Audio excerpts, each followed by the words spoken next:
Hello student, welcome to my channel Bioboost. তো student, এর আগের ভিডিওতে আমি ক্লাস 10-এর প্রথম অধ্যায় জীবজগতের নিয়ন্ত্রণ ও সমন্বয়ের যা ইন্ট্রোডাকশন পার্টটি ছিল, সেই ইন্ট্রোডাকশন পার্টটি করিয়েছিলাম, অর্থাৎ অধ্যায়ের যে পরিচিতিটি ছিল সেই পরিচিতিটা করেছিলাম। আজকে আমরা যেটা আলোচনা করব সেটা হচ্ছে কি উদ্ভিদের চলন।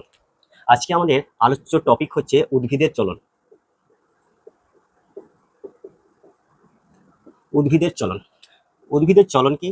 উদ্ভিদের উদ্ভিদেরা যখন বিভিন্ন উদ্দীপকের প্রভাবে সাড়া প্রদান করে তখন সেটাকে বলা হয় তাদের চলন। তো উদ্ভিদের চলন ঘটে সেটা প্রথম কে ব্যাখ্যা করেছিলেন? বিজ্ঞানী আচার্য জগদীশ চন্দ্র বসু। তার পরিপ্রেক্ষিতে আমি দুটো গাছের উদাহরণ দিয়ে বলেছিলাম যে লজ্জাপতি গাছ আছে আর হচ্ছে কি বনচাঁড়াল গাছ। এই দুটো গাছে আমরা সচক্ষে খালি চোখে দেখতে পাবো যে তাদের মধ্যে কি হচ্ছে, এক ধরনের প্রকরণ চলন দেখা যাচ্ছে, তাই না? তো আজকে আমরা উদ্ভিদের অন্যান্য প্রকার চলন নিয়ে আলোচনা করব। তো চলো আজকে দেখি যে উদ্ভিদের চলন কত প্রকার। তো উদ্ভিদের যে চলন হয় সেটা মেনলি 3 প্রকারের হয়। যদি আমরা প্রকারভেদ করি, প্রকারভেদ উদ্ভিদ চলনের, তো উদ্ভিদের চলন মূলত 3 প্রকারের হয়। কি কি? একটা হচ্ছে ট্যাকটিক চলন,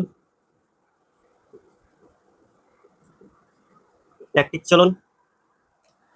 দ্বিতীয় নম্বর হচ্ছে ট্রপিক চলন, আর 3 নম্বর হচ্ছে ন্যাস্টিক চলন। ন্যাস্টিক চলন, এই যে ট্যাকটিক চলন আছে, সেই ট্যাকটিক চলনটা কি হয় যে মূলত নিম্ন শ্রেণীর উদ্ভিদের ক্ষেত্রে দেখা যায় এবং সেক্ষেত্রে সামগ্রিক স্থান পরিবর্তন করে। তো এই ট্যাকটিক চলন কোন কোন উদ্দীপক করে সেই উদ্দীপকের উপর নির্ভর করে এর প্রকারভেদ আছে। ঠিক আছে, তো এর ট্যাকটিক চলনের প্রকারভেদের মধ্যে আমরা পড়বো কি ফোটো ট্যাকটিক চলন। যখন আলোক উদ্দীপকের প্রভাব পড়বে তখন তাকে বলবো ফোটোট্যাকটিক চলন। তারপরে হচ্ছে থার্মোট্যাকটিক চলন, থার্মোট্যাকটিক চলন। তারপরে হচ্ছে কেমোট্যাকটিক চলন। যখন রাসায়নিক পদার্থের প্রভাবেও উদ্ভিদের চলন হবে তখন তাকে আমরা বলবো কেমোট্যাকটিক চলন। তো এই 3 প্রকার চলন আমরা মূলত ট্যাকটিক চলনের ক্ষেত্রে আলোচনা করব। দ্বিতীয় যেটা হচ্ছে ট্রপিক চলন। এই ট্রপিক চলনও বিভিন্ন উদ্দীপকের দরুন ঘটে, তার জন্য এটাকেও আমরা বিভিন্ন ধরনের প্রকারভেদে আলোচনা করব। অর্থাৎ প্রথমে হচ্ছে ফোটোট্রপিক চলন, অর্থাৎ যখন আলো পড়বে বা আলোর উদ্দীপক দ্বারা এটা নিয়ন্ত্রিত হবে তখন তাকে বলবো ফোটোট্রপিক চলন। জলের যদি হয়, জলের নিয়ন্ত্রণে হয় তাহলে তাকে বলবো আমরা হাইড্রোট্রপিক চলন। আরেকটা হচ্ছে কি অভিকর্ষ বল, জিওট্রপিক চলন। Phototropic, hydrotropic, geotropic. ট্রপিক চলন যখন থাকবে তখন আমরা মনে রাখবো যে উদ্দীপকের গতিপথ দ্বারা নিয়ন্ত্রিত হবে। ট্যাকটিক চলন যখন থাকবে তখন সেটা আমরা মনে রাখবো যে উদ্দীপকের তীব্রতা দ্বারা নিয়ন্ত্রিত হবে। ঠিক আছে, উদ্দীপকের প্রভাবে মূলত নিম্ন শ্রেণী উদ্ভিদের ক্ষেত্রে দেখা যাবে। আর ন্যাস্টিক চলন যেটা আছে, এই ন্যাস্টিক চলনটা মূলত উদ্ভিদের তীব্রতা দ্বারা নিয়ন্ত্রিত হয়। এটারও বিভিন্ন প্রকার ভেদ আছে, অর্থাৎ কি কি উদ্দীপক পড়ছে সেটার উপর ডিপেন্ড করে ন্যাস্টিক চলন বিভিন্ন রকমের হয়। যেমন ধরো ফোটোন্যাস্টি, অর্থাৎ আলোর তীব্রতা দ্বারা নিয়ন্ত্রিত হয় ফোটোন্যাস্টিক চলন। তাপমাত্রা যদি নিয়ন্ত্রিত হয় তাহলে তাকে বলা হয় থার্মোন্যাস্টিক চলন। যদি স্পর্শ দ্বারা নিয়ন্ত্রিত হয় তাহলে তাকে বলবো আমরা সিসমোন্যাস্টিক চলন। সিসমোন্যাস্টিক চলন। যখন আলো আর উষ্ণতা দ্বারা নিয়ন্ত্রিত হয় তখন তাকে বলবো নিকটিন্যাস্টিক চলন। নিকটিন্যাস্টিক চলন। আর যখন কেমিক্যাল দ্বারা নিয়ন্ত্রিত হবে তখন তাকে আমরা বলবো কেমোন্যাস্টিক চলন। তো এই যে চলনের প্রকারভেদগুলো আছে, উদ্ভিদের চলনের প্রকারভেদগুলো, এই সমস্ত চলনের সম্বন্ধে আমরা ইন ডিটেলসে আলোচনা করব একদিক থেকে। ঠিক আছে, তো চলো তাহলে উদ্ভিদের চলনের প্রকারভেদের মধ্যে প্রথম যেটা চলন আছে সেটা কি ট্যাকটিক চলন। তো এবার আমরা আলোচনা করব ট্যাকটিক চলন সম্বন্ধে।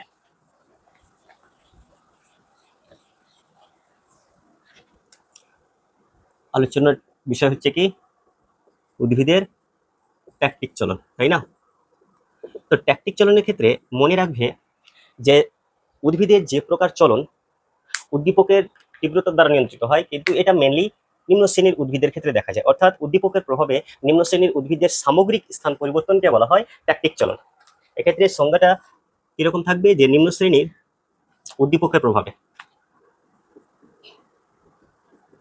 উদ্দীপকের প্রভাবে নিম্ন শ্রেণীর উদ্ভিদের নিম্ন শ্রেণীর উদ্ভিদদের সামগ্রিক স্থান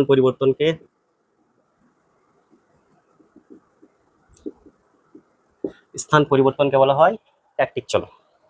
এক্ষেত্রে দেখো আমরা চলনের সংজ্ঞাতে বলেছিলাম কি যে চলন স্থান পরিবর্তন করবে না, একই জায়গায় স্থির থেকে অঙ্গ প্রত্যঙ্গের সঞ্চালন করবে। আবার এখানে ট্যাকটিক চলনের ডেফিনেশনে লিখছি যে সামগ্রিক স্থান পরিবর্তন করে। তো যেহেতু ট্যাকটিক চলনের ক্ষেত্রে নিম্ন শ্রেণীর উদ্ভিদেরা সামগ্রিকভাবে স্থান পরিবর্তন করে, তার জন্য এই ট্যাকটিক চলনকে বলা হয় এক প্রকারের গমন। এটি হচ্ছে এক প্রকারের গমন।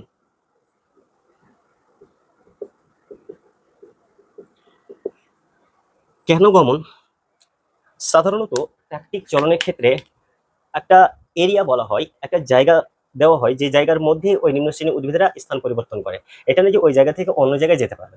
যেমন ধরো এটা হচ্ছে একটা পুকুর, ঠিক আছে, এটা হচ্ছে একটা পুকুর। তো এই পুকুরের মধ্যেই যে নিম্ন শ্রেণীর উদ্ভিদরা থাকবে তারা নিচে থেকে উপরের দিকে আসবে বা উপর থেকে নিচের দিকে নেমে যাবে, ঠিক আছে। তো অর্থাৎ এই পুকুরের মধ্যে যেহেতু ওরা আবদ্ধ থাকছে, তার জন্য সেটাকে আমাদের সাপেক্ষে কি করে চলন বলি। কিন্তু যদি আমরা ওই সমস্ত ক্ষুদ্র অণুজীবদের ক্ষেত্রে দেখি, তাহলে তারা কি করে গমন করে। তার জন্য এই ট্যাকটিক চলনটা বলা হয় এক প্রকারের গমন পদ্ধতি। বোঝা গেছে? এই ট্যাকটিক চলনটা মেনলি দেখা যায় নিম্ন শ্রেণীর উদ্ভিদদের ক্ষেত্রেই। এটা মনে রাখবে যে ট্যাকটিক চলন প্রধানত দেখা যায় কাদের ক্ষেত্রে? নিম্ন শ্রেণীর উদ্ভিদদের ক্ষেত্রে। তো কোন উদ্দীপকটা পড়ে? আমরা এখানে বলেছি উদ্দীপকের প্রভাবে। তো কোন উদ্দীপক পড়ে সেটার উপর নির্ভর করে ট্যাকটিক চলন আবার তিন প্রকার। প্রকারভেদ, ট্যাকটিক চলনের প্রকারভেদ। তো ট্যাকটিক চলনের ক্ষেত্রে কার উপর নির্ভর করে প্রকারভেদ করা হয়? কোন উদ্দীপকটা পড়ে বা কোন উদ্দীপকের প্রভাবে তারা চলনটা করে সেটার জন্য বা সেটার উপর নির্ভর করে, অর্থাৎ উদ্দীপকের উপর নির্ভর করে এদের ট্যাকটিক চলনের প্রকারভেদ করা হয়। তো ট্যাকটিক চলনকে আমরা মূলত তিনটা ভাগে ভাগ করব। একটা হচ্ছে কি ফোটো ট্যাকটিক চলন। ফোটো ট্যাকটিক চলন, ফোটো মানে কি? আলো। তো যখন নিম্ন শ্রেণীর উদ্ভিদরা কি করবে? আলোর প্রভাবে নিম্ন শ্রেণীর উদ্ভিদেরা সামগ্রিক স্থান পরিবর্তন করবে, তখন তাকে বলা হয় ফোটোট্যাকটিক চলন। উদাহরণ হিসেবে কি? উদাহরণে হচ্ছে কি ভলভক্স ও ক্লামাইডোমোনাস।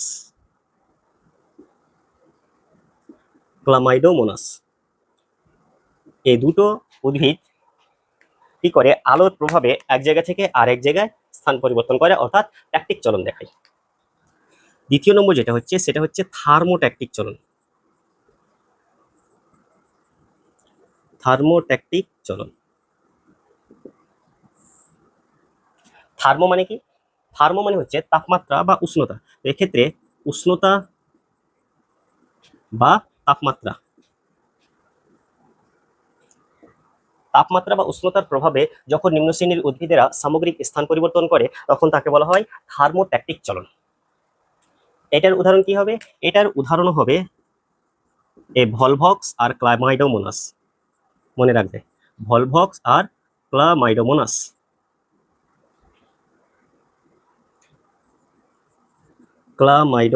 তাই না?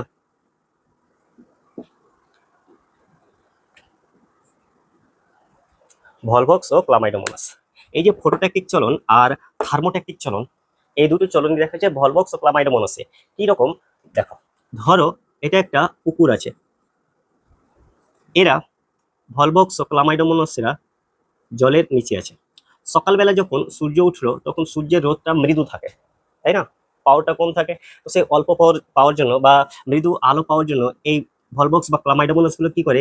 উপরের দিকে উঠে আসে। কখন? সকালবেলা। এটা হচ্ছে সকালবেলায় এগুলো উপরের দিকে উঠে আসে। কোথায়? জলের উপরিতলে। তো জলের উপরিতলে যখন উঠে আসে, তখন এখানকার জলগুলো হয়ে যায় কি? ঘোলাটে। তার জন্য পুকুরের জল বা জলাশয়ের জল সকালে কি থাকে? ঘোলাটে থাকে। কেন? কারণ হচ্ছে যে যখন সকালবেলা সূর্য ওঠে, তো সূর্যের মৃদু আলো থাকে। তো সেই মৃদু আলোটা পাওয়ার জন্য ভলভক্স আর ক্লামাইডোমোনাস এরা জলের উপরের দিকে চলে যায়। তো আলো পাওয়ার জন্য যাচ্ছে, তার জন্য এটাকে বলা হয় ফোটোট্যাকটিক চলন। সারাদিন যখন সূর্যের আলো ওই জলের উপরে, জলাশয়ের উপরে পড়ে, জলের উপরে পড়ে, তখন জলটা প্রচুর গরম হয়ে যায়। এবার এদের প্রবলেম হচ্ছে যে এরা বেশি তাপ সহ্য করতে পারবে না। তার জন্য যখন জলের টেম্পারেচার আস্তে আস্তে আস্তে আস্তে বাড়তে থাকবে, তখন এরা আবার বিকালবেলায় নিচের দিকে চলে আসবে। এটা ধরো বিকেলে, বিকেলে তো বিকেলে কি হবে, তারা নিচের দিকে চলে যাবে, যার ফলে বিকেলবেলায় উপরে জলটা পরিষ্কার থাকবে। তো এক্ষেত্রে জল কেন নিচের দিকে আসছে, যখন জলের টেম্পারেচারটা বেড়ে যাচ্ছে, এই যে উষ্ণতা বা তাপমাত্রাটা বেড়ে যাচ্ছে, তার জন্য তারা উপর থেকে নিচের দিকে নেমে যাচ্ছে। এটাকে বলা হয় থার্মোট্যাকটিক চলন। আর সকালবেলা সূর্যের আলো পাওয়ার জন্য নিচে থেকে উপরের দিকে যাচ্ছে, এটাকে বলা হয় ফটোট্যাকটিক চলন। এই ফটোট্যাকটিক চলন আর থার্মোট্যাকটিক চলন দেখার ফলে কোনো জলাশয় জল সকালবেলা কি থাকে, ঘোলাটে থাকে, আর বিকালে পরিষ্কার থাকে। বোঝা গেছে? নেক্সট চলো, যে প্রকারভেদের মধ্যে ছিলাম ট্যাকটিক চলনের, তো ট্যাকটিক চলনের প্রকারভেদের মধ্যে আমরা ফটোট্যাকটিক করলাম আর থার্মোট্যাকটিক করলাম। থার্ড নম্বর যেটা হচ্ছে, সেটা হচ্ছে কেমোট্যাকটিক চলন। তোমাদের মাধ্যমিকের জন্য এটা খুবই গুরুত্বপূর্ণ চলন, কি, যে কেমোট্যাকটিক চলন। কেমোট্যাকটিক চলন, কেমো কথার মানে কি? কেমো কথার মানে হচ্ছে রাসায়নিক পদার্থ। তো উদ্ভিদের চলন বা নিম্ন শ্রেণীর উদ্ভিদের চলন যখন এই রাসায়নিক পদার্থের প্রভাবে হয় এবং তারা সামগ্রিক স্থান পরিবর্তন করে, তাকে বলা হয় কেমোট্যাকটিক চলন। অর্থাৎ রাসায়নিক উদ্দীপকের প্রভাবে নিম্ন শ্রেণীর উদ্ভিদের সামগ্রিক স্থান পরিবর্তনকে বলা হয় কেমোট্যাকটিক চলন। এক্ষেত্রে যেটা উদ্দীপক থাকবে সেটা কি? রাসায়নিক উদ্দীপক। রাসায়নিক উদ্দীপক বলতে কি? বিষ, হরমোন, কোনো আগাছানাশক, তাই না? তো এগুলোর প্রভাবে নিম্ন শ্রেণীর উদ্ভিদরা যে চলনটা করে, সেটাকে বলা হয় কেমোট্যাকটিক চলন। এই কেমোট্যাকটিক চলনের উদাহরণ দেখো। কেমোট্যাকটিক চলনের উদাহরণ, প্রথম উদাহরণ দেখা যায় যেটা, সেটা হচ্ছে মসের শুক্রাণু। মসের শুক্রাণুর চলন।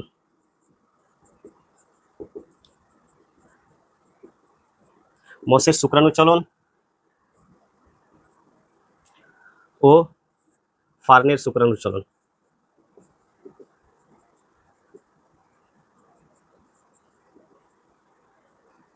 মসের শুক্রাণু কি হয়, শুক্রজের প্রভাবে তার ডিম্বাণু দিকে অগ্রসর হয়। তো শুক্রাণু যখন ডিম্বাণু দিকে যায় মসের ক্ষেত্রে, সেটা হচ্ছে এক প্রকারের কেমোট্যাকটিক চলন, কারণ এখানে একটা কেমিক্যাল থাকে, সেটা হচ্ছে সুক্রোজ। আর ফার্নের শুক্রাণু ডিম্বাণু দিকে চলন করে, সেটার ক্ষেত্রে একটা রাসায়নিক পদার্থ থাকে, তার নাম হচ্ছে ম্যালিক অ্যাসিড। তো ম্যালিক অ্যাসিডের প্রভাবে ফার্নের